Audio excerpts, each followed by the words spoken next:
महाराष्ट्राची असलेली प्रगत, कारण महाराष्ट्र म्हणजे युपी बिहार नव्हतं असं आपण बोलत होतो एकेकाळी, पण दुर्दैवाने आज जी परिस्थिती आम्ही बघतोय, महिलांवरती अत्याचार झालेत, पुण्याच्या घटनेबद्दल बोललं जात नाही, या सगळ्या विषयाला बगल दिली जाते आणि एक वेगळा विषय लोकांच्या समोर आणण्याचं काम होतं. मी मगाशीच सांगताना सांगितलं की राजकारण आणि धर्मकारण ह्या दोन्ही वेगळ्या गोष्टी आहेत.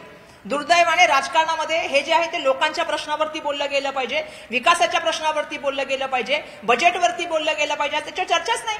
सामाजिक न्यायाचं बजेट, आदिवासी विभागाचं बजेट डायव्हर्ट झालंय पूर्णपणे. कोणत्या विभागाला? लाडक्या बहिणी योजनेला.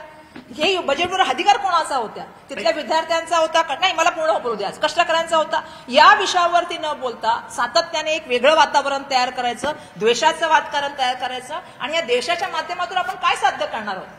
जर आपल्याला पुढे घेऊन जायचं असेल तर आपल्याला सगळे आहे ते आपण सगळेजण जाणता की सगळ्यांना बरोबर घेऊन जाईल तरच महाराष्ट्र पुढे जाऊ शकतो. आणि त्यामुळे माझं आव्हान आहे महाराष्ट्रातल्या जनतेला, मी आव्हान करते या सगळ्या, कारण बघते मी काही यंत्रणा जाणीवपूर्वक हे विद्वेषाचं वातावरण पसरवत आहेत, कारण त्यांच्याकडे कुठल्याही गोष्टीचं, बाकीच्या गोष्टीचं उत्तर नाही.